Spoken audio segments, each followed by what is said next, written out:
Nandyal screen టాక్స్కి స్వాగతం సుస్వాగతం. గత 3-4 రోజులుగా చూసుకున్నట్లయితే తెలుగుకి ఒక పాన్ ఇండియా స్థాయిని తీసుకొచ్చినటువంటి రాజమౌళి చాలా ట్రోల్ అవుతున్నాడు. అతి దారుణంగా ట్రోల్ అవుతున్నాడు. ముఖ్యంగా ఆయన గురించి వాడే పదాలు చాలా దారుణంగా కూడా ఉన్నాయి. అసలు రాజమౌళి చేసిన తప్పేంటి, అతని మాటలో తప్పు ఉందా, నిజం ఉందా, ఈ విషయం గురించి ఈ వీడియో. ఆ రోజు జరిగిన సంఘటన ఏంటి, వారణాసి సినిమా తాలూకా గ్లిమ్స్ ఏవో ఆడియన్స్ చూపించాలని నేను గతంలో ప్రెస్ మీట్ పెట్టి చెప్పేవాడిని, కదలేదేనా, కానీ ఈసారి చూపించాలనుకుంటున్నాను అని అన్నాడు. దానికోసం 10 రోజులుగా రాజమౌళి వాళ్ళ టీం చాలా కష్టపడింది.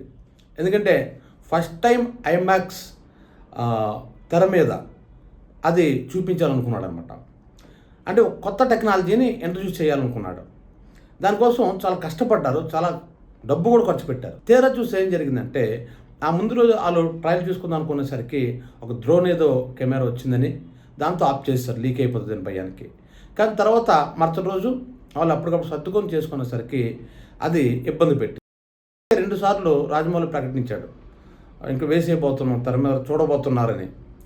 అలా 2-3 సార్లు అన్ని తర్వాత కూడా ఆ పని జరగలేదు. మొదటిసారి ఎప్పుడైతే డిసప్పాయింట్ అయ్యాడో, రాజమౌళి వాళ్ళ నాన్నగారు వచ్చి నిన్ను హనుమంతుడు వెనక నుండి నిన్ను నడిపిస్తాడు, ఏం పర్వాలేదు, జరుగుతుంది అన్నారు. అంతేకాకుండా రాజమౌళి గారి మిస్సెస్ రమా గారు కూడా ఆంజనేయుడికి పరమ భక్తుడు, భక్తురాలు, ఇంకా చెప్పాలంటే ఒక ఫ్రెండ్స్గా ఉంటారు అని రాజమౌళి చెప్పాడు. అంటే అంత భక్తి ఆ తండ్రిలోని, మరి అదేవిధంగా అంటే విజయేంద్ర ప్రసాద్ గారిలో ఆ భావన ఉంది, మరి భార్యలో భావన ఉంది. అయితే ఎన్నో ఇంటర్వ్యూలు రాజమౌళి చెప్పాడు, నేను నాస్తికుడిని. అయితే ఎప్పుడైతే ఒక ఫ్రస్ట్రేషన్ గురయ్యాడో, అంటే మనం అనుకున్న టైంలో కానీ జరగకపోతే ఎవరికైనా సరే కోపం వస్తుంది. ఆ కోపంలో మనం ఒక మాట అంటాం. ఎవరిని అంటాం? మీరు గోపాల సినిమాలో చూసుకున్నట్లయితే వెంకటేష్ దేవుణ్ణి తిట్టేసరికి ఎవరికే బాధ వచ్చినా నన్ను తిడతాడేంటి అని పవన్ కళ్యాణ్ ఒక డైలాగ్ చెప్తాడు. అంటే మనకు ఆనందం వచ్చినా దేవుని తిడతాం, మనకు కోపం వచ్చినా దేవుని తిడతాం, అది సహజం. కానీ ఇక్కడ రాజమౌళి తిట్టలేదు. ఫస్ట్ ఆఫ్ ఆల్ ఆయన అనే మాట మీరు జాగ్రత్తగా వినండి. ఆయన ఏమన్నాడంటే, మా నాన్నగారు వచ్చి నీ వెనుక ఆంజనేయ స్వామి ఉన్నాడు, ఆ హనుమాన్ని నేను నడిపిస్తాడన్నాడు. తీరా చూసి ఎలాగైంది ఏంటి, మరి హనుమాన్ ఏం నడిపించలేదు అని ప్రశ్నించాడు. ఆ ప్రశ్నించడం ఎప్పుడు కూడా తప్పు కాదు. ఎందుకంటే నేను చూస్తున్నాను వానరసేనని ఇంకొకలని రాజమౌళి ట్రోల్ చేయడం, గొడవ చేయడం, ఎవరో పోలీస్ స్టేషన్ కూడా కంప్లైంట్ ఇచ్చారట. ఇదంతా చూస్తే వీళ్ళు చూసి నాకు జాలి వేస్తుంది. ఎందుకంటే వీళ్ళకి హిందూ మతం అంటే తెలియదని అర్థమవుతుంది.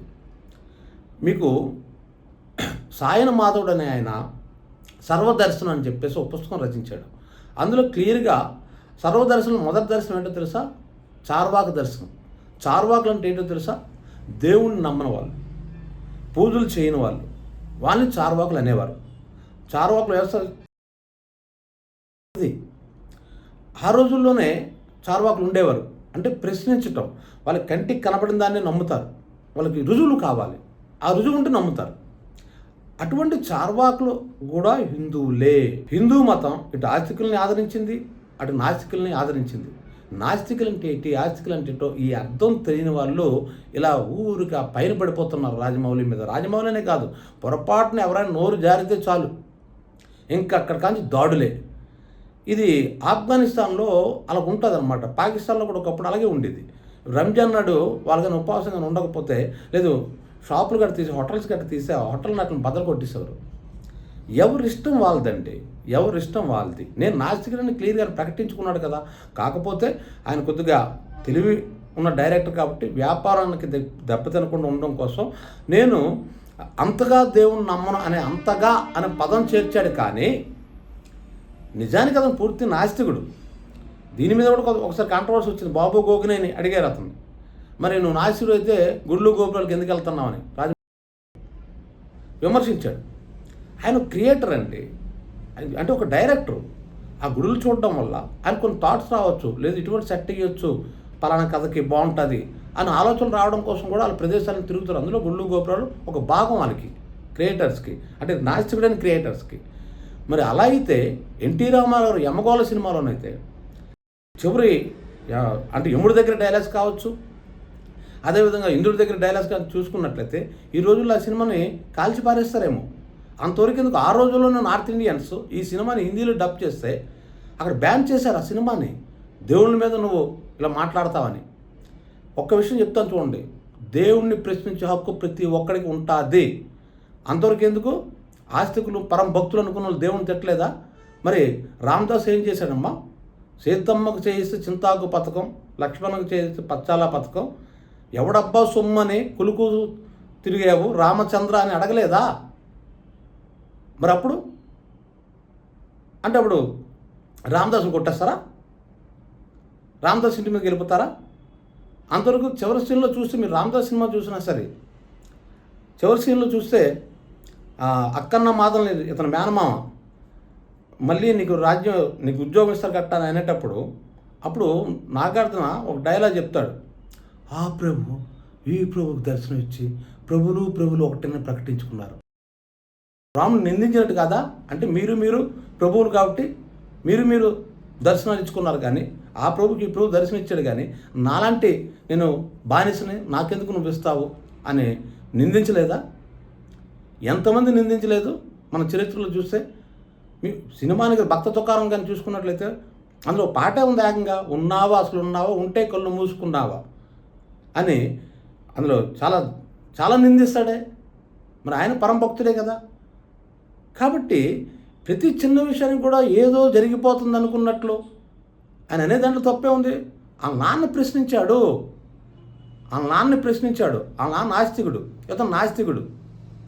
మరి ఆ నాన్న ఆర్ఎస్ఎస్ భావజాలం ఉన్నాడు కాదా? అందుకే కదా ఆయనకి రాజ్యసభ మెంబర్ ఇచ్చారంటున్నారు, పద్మశ్రీ ఇచ్చారంటే. అఫ్కోర్స్ ఆయన చాలా మేధావి, కానీ బీజేపీ ఆయన్ని దగ్గర తీసుకుంది కదా. మరి మీరెందుకు గింజిపోతున్నారు? ఒకవేళ నిజంగా అతను తప్పే మాట్లాడితే హనుమంతుని చూసుకుంటాడు కదా. హనుమంతుని చేతకానాడా? రాజమౌళి సినిమా ఫ్లాప్ చేస్తాడు, రాజమౌళి 4 పీకేస్తాడు. మీ భాషలు చెప్పాలంటే మీరు వచ్చి అడ్డుపడతారా? హనుమాన్ కంటే మీరు బలవంతులా? హనుమాన్ కంటే మీరు శక్తివంతులా? మీరుంటే కానీ హనుమాన్ ఏం చేయలేడా? ఇక విధంగా చెప్పాలంటే ఆ రాజమౌళి పోనీ నిజంగా తప్పుడు మాటలు మాట్లాడడం మీరు ఫీల్ అయితే దానికి దేవుడు ఉన్నట్టుగా శిక్ష వేస్తాడు కదా. మీరెవరు ఆ శిక్షని మీ చేతుల్లో తీసుకోవడానికి? మీరెవరు ట్రోల్ చేయడానికి? మళ్ళీ ఇంకొక పాయింట్ ఏంటంటే, మీరు అడుగుతున్న పాయింట్ అది మరీ జోక్ లాగా ఉంది. నువ్వు నాయకుడు అయ్యుండి దేవుడు సినిమా వ్యాపారం చేసుకుంటాను. వ్యాపారం చేసుకుంటాడు. ఎందుకు చేసుకోడు? తప్పే ఉంది అందులో? వ్యక్తిగత ఇష్టాలు వేరు, తన వృత్తి వేరు. దానికి ఎలా ముడిపడతారు? అంటే క్రైమ్ సినిమాలు చేసినప్పుడు క్రైమ్లు చేసుకొని వచ్చి సినిమాలు తీయాలా?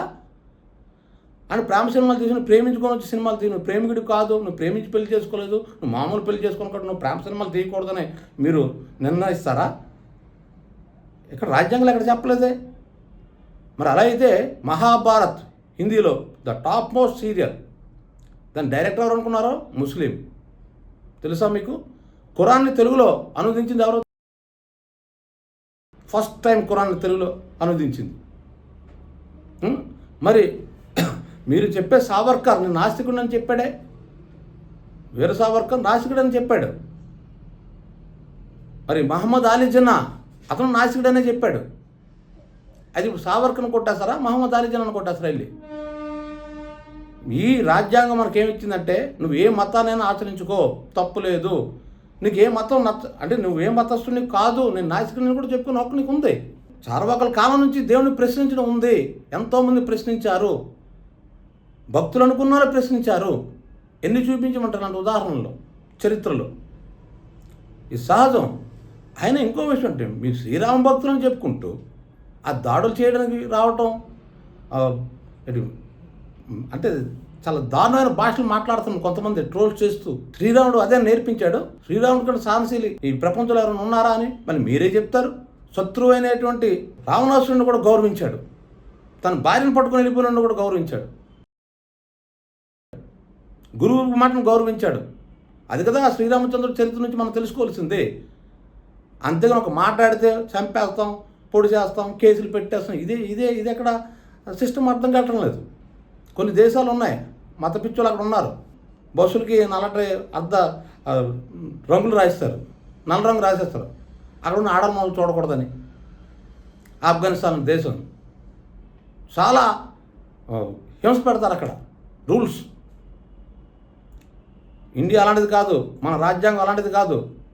మీరు అనుకున్న హిందూ మత సంస్కృతి అంతవరకు. దయానంద సరస్వతి ఆర్య సమాజం స్థాపించాడు. మీకు తెలుసా? వాళ్ళు రాముడికి కృష్ణుడికి పూజించరు. అయితే అది వాళ్ళకున్న హక్కు, మనెవరం ప్రశ్నించడానికి మనకు హక్కు లేదు.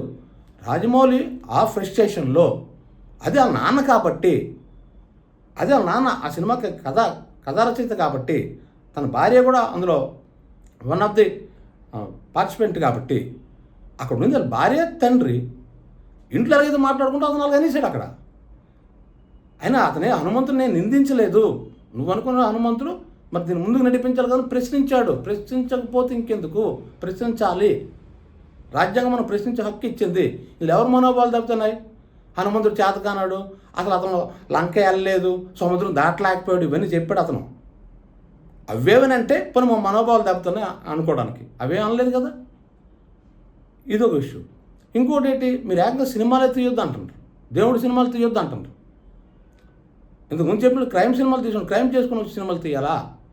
దేవుడిని నమ్మనంత మాత్రాన దేవుడి మీద సినిమా తీయడానికి వీల్లేదా? మరి నాస్తికులు దేవుడి మీద సినిమా తీయొచ్చు, ఆస్తికులు దేవుడు లేడని కూడా సినిమాలు తీయొచ్చు. టి కృష్ణ గారు డైరెక్టర్, దేవాలయం సినిమా చూసారా? ఆయన కమ్యూనిస్టు, కానీ దేవాలయం సినిమాల్లో ఆ గుడిని ఎలా రక్షించాలి, గుడి తాలూకా నిధులు తినేస్తుంటే అంతవరకు నాస్తికుడు ఉన్న వ్యక్తి పోదా రావటం అని చూపించలేదా? మరి దానవీర సూరకర్ణలో ఎన్టీ రామారావు గారు ద్రవిడ సంస్కృతి అంత బాగా సపోర్ట్ చేస్తూ డైలాగ్స్ ఉన్నాయి. ఎందుకే ఆ సినిమాకి డైలాగ్స్ రాసిన ఎవరో తెలుసా? కొండవీటి వెంకటకవి, అతను నాస్తికుడు తెలుసా మీకు? ఎవరు చెప్పారండి ఈ ఫలానా సినిమా అయినా? మీరెవరు? అది డైరెక్టర్ ఇష్టం, ఆ ప్రొడ్యూసర్స్ ఇష్టం. నువ్వు ఈ సినిమా అయితే తీయు, ఈ డైలాగే పెట్టు, ఇలాగే మాట్లాడు, లేదా మా మనోభావాలు దెబ్బతినేస్తాను, ఇది ఎక్కడ గొడవ? అలాగే ఎవడు ఏది చేయలేడు. అప్పుడు క్రియేటివ్నెస్కి అర్థం లేదు. కాబట్టి మనం ఎక్కడికి వెళ్ళిపోతున్నాము? మీరు అనుకునే హిందూ సంస్కృతి ఎక్కడికి వెళ్ళిపోతుంది? అసలు సినిమా పూర్తి చూసారా? నా సినిమా అతను ఏం చూపించబోతుందో తెలుసా?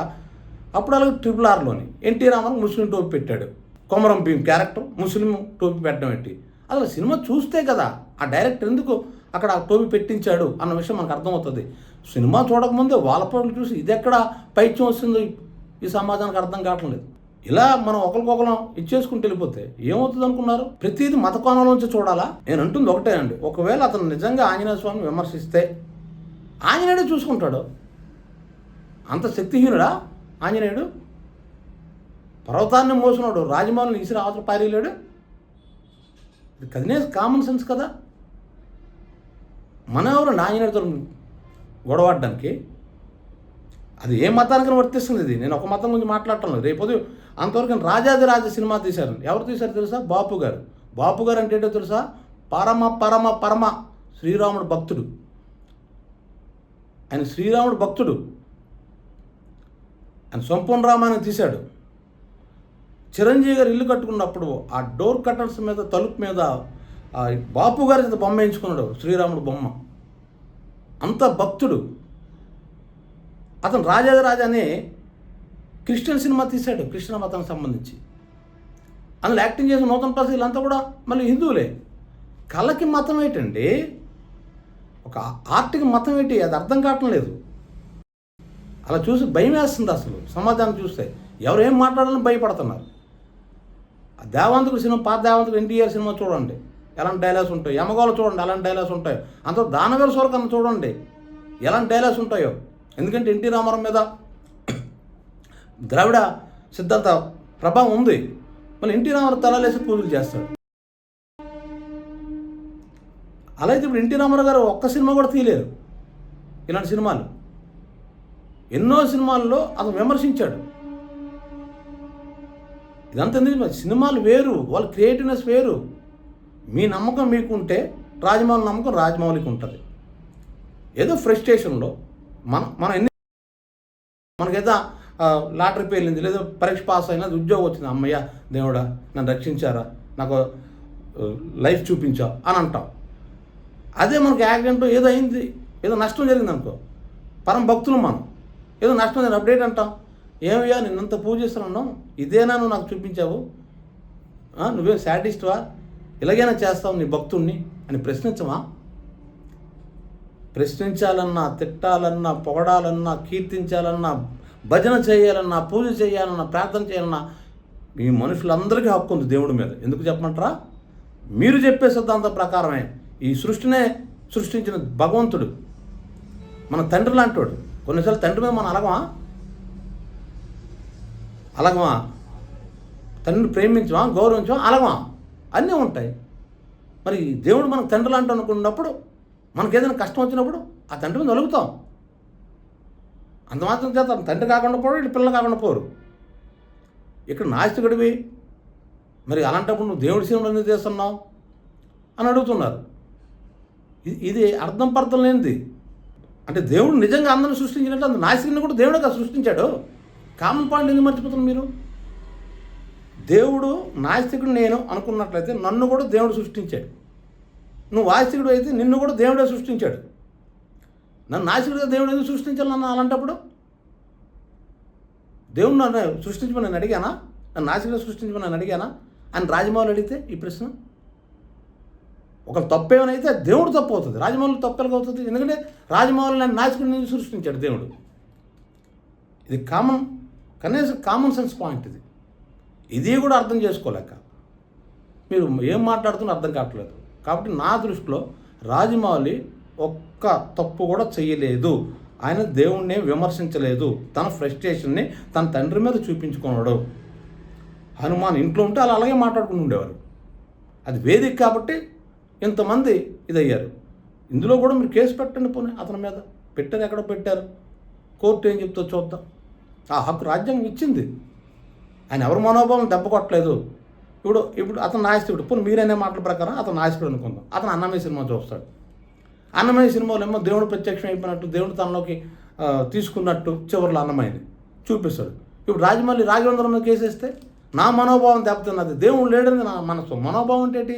నువ్వు మనసును నమ్మింది, అంతే కదా. ఆశకులు దేవుడు ఉన్నాడు నమ్ముతారు, ఆశకులు దేవుడు నమ్ముతారు. మరి దేవుడు వ్యతిరేకంగా సినిమా తీస్తే మీరు థియేటర్లు చించేస్తారు కదా. ఇప్పుడు అన్నమయ్య సినిమా రాజమౌళి చూశాడు అనుకుందాం. లాస్ట్ సీన్ చూస్తాడు. చూసి ఇలా జరగడానికి అవకాశం లేదు, ఏదన్నా అబద్ధాలు చెప్పాడు రాఘవేంద్ర, నా మనోభావం దెబ్బతిన్నది అని రాఘవేంద్ర మీద రాజమౌళి కేసేస్తే ఇందులో అర్థం ఉందా? ఎవరి ఇష్టం వాళ్ళదంటే ఎవరి ఇష్టం వాళ్ళది. అవతలలో మనోభావం దెబ్బతినకుండా చూసుకోవాలి. మనోభావం అంటే ఆస్తికులకి కాదు, నాస్తికులు కూడా ఉంటాయి కదా. మరి నాస్తికుల భావాలకు వ్యతిరేకంగా దేవుడు ఉన్నట్టు, దేవుడు ఐక్యం చేసుకున్నట్టు ఏవేవో చూపించేస్తుంటే అప్పుడు ఈ నాస్తికుల మనోభావం దెబ్బతింటుంది కదా. దాని మీద కోర్టుకి వెళ్ళిపోవచ్చా? మరి అదేవిధంగా ఆస్తికులు దేవుడు లేడు, ఇదంతా ట్రాష్ అంటూ ఒకడెవడో సినిమా తీసాడు అనుకోండి, మరి మా మనోభావాలు దెబ్బతిన్నాం, మరి మీరు కేసేస్తున్నారే. మరి అలాగే ఇప్పుడు నాస్తికుల మనోభావం కూడా దెబ్బతిన్నట్టే కదా. మనోభావం ఎవడుకుంటే మనుషులకు ఉంటుంది, మరి నాస్తికుడు మనిషి కాడా? అడికి హక్కు ఉంటుందా? కాబట్టి ఇక్కడ మన దేశం అన్ని మతాలు, అన్ని కులాలు, అన్ని వర్ణాలు, అన్ని భాషలు, అన్ని ప్రాంతాలు అన్నీ కలిపితే భారతదేశం. ఇందులో నువ్వు ఏ సినిమాలు తీయాలి, నువ్వు ఎలా మాట్లాడాలి అని ఎవరు ఒకరినొకరు, ఏ మతస్థుడు ఇంకో మతస్థుని కానీ, ఏ కులస్తుడు ఇంకో కులస్తుని కానీ ఎవరిని కూడా ఇక్కడ శాసించుకునే అవకాశాలు లేవు, మీ మనోభావాలు దెబ్బతినకుండా ఉన్నంత వరకు. ఈ వీడియో మీకు నచ్చినట్లయితే మన్యాల సినిమా టాక్స్కి లైక్ చేయండి, షేర్ చేయండి, సబ్స్క్రైబ్ చేయండి. Thank you.